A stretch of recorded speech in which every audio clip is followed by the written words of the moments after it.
कि राजा जी खजनवा देता, अरे रानी हो गहनवा देता,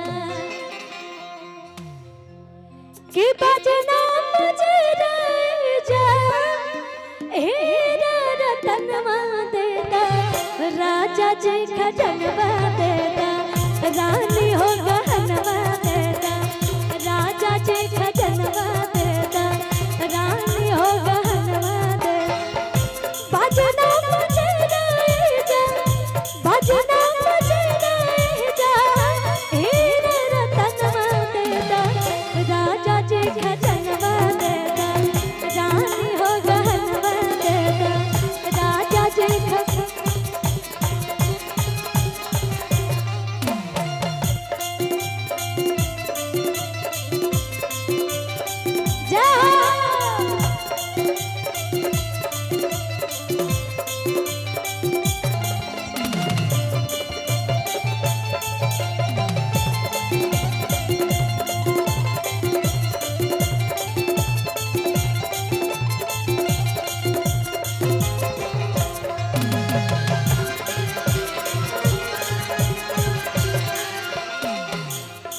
सबको तो ये भजन याद ही, ये सोहर याद ही होगा, याद है ना? तो मेरे साथ गाइए क्या?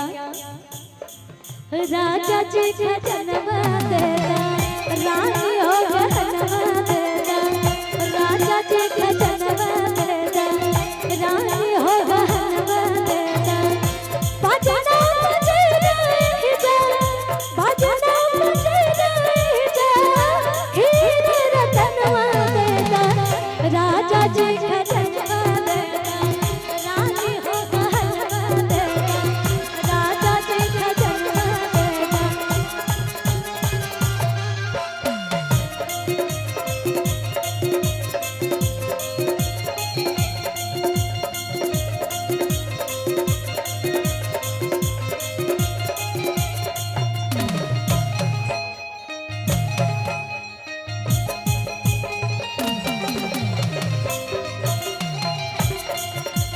एक सेकंड भैया रोकिएगा, रोकिए भैया।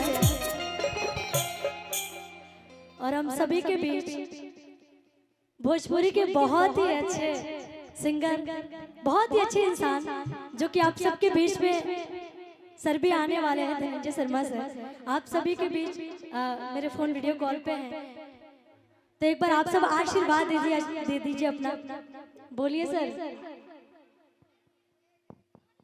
सभी भाई को प्रणाम, कहते हैं सभी भाई को प्रणाम। और आगामी मैं 5 तारीख को आ रहा हूँ और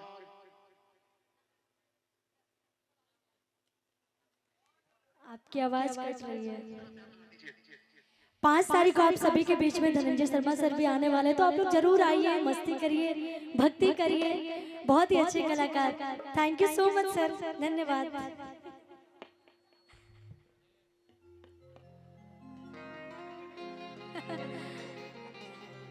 बहुत प्यारे प्यारे निशादी आने वाले हैं, धनंजय शर्मा सर बहुत अच्छे अच्छे कलाकार आप सभी के बीच में, चंदन भैया बहुत अच्छे अच्छे कलाकार को आमंत्रित किए हैं यहाँ पे। भक्त कहता है क्या?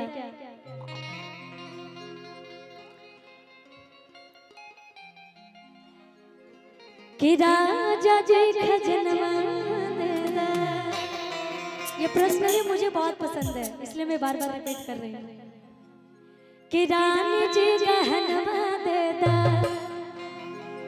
और झूठ जाएंगे कि बजना मुझे राजा हीरा रतनवा देता, राजा जी खजनवा देता, राजा जी गहनवा देता, राजा जी खजनवा देता, रानी हो गहनवा देता।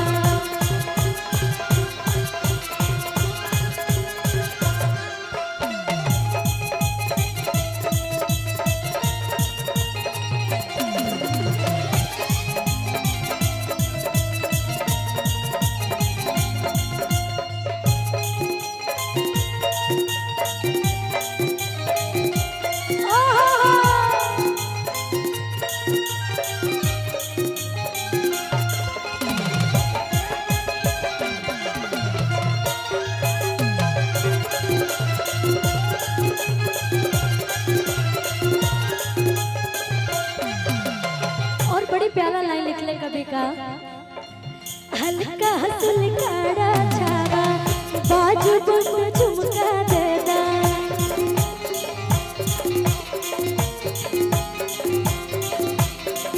हल्का हंसल काड़ा छावा बाजू बुन झुमका देदा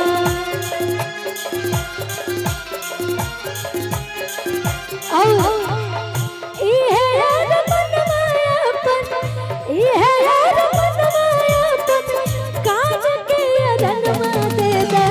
राजा जी कहनवा दे रानी जी कहनवा देदा राजा जी खजनवा देदा रानी हो कहनवा देदा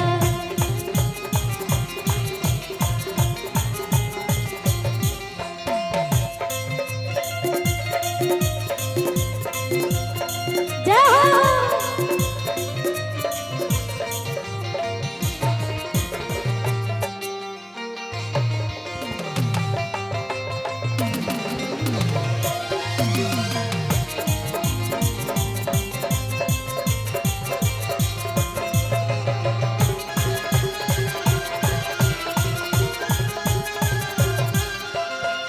और कहले भक्त क्या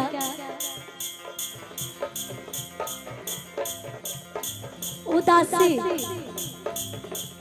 जन महाराज से इस सब की फरमाइश गलत रही कैसे पाँव के पाए जलिया देदा कमर कारा धनिया देदा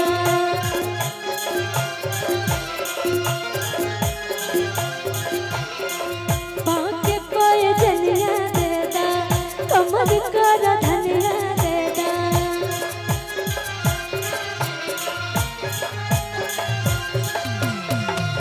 इहा बाचरनवा अपना इहा बाचरनवा अपना कौन के कंगनवा देदा राजा जी खजनवा देदा रानी हो गहनवा देदा राजा जी खजनवा देदा रानी हो गहनवा देदा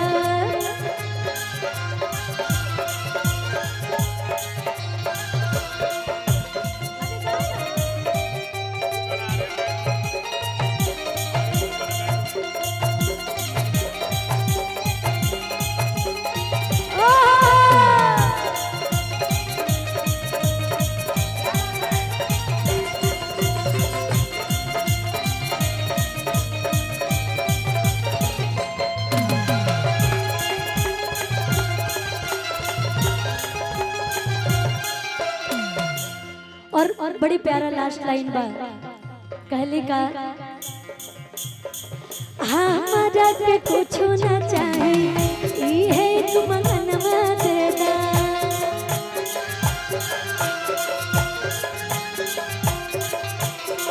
हमारा के कुछ ना चाहे ई है तुम मनवा माने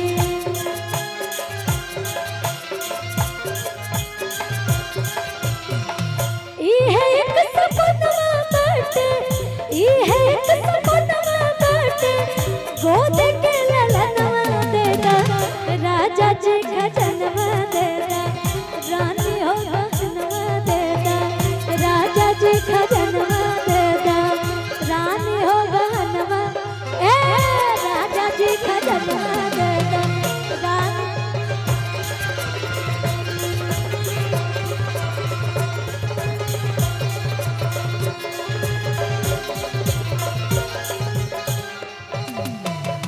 प्रेम से बोले सियापति रामचंद्र की।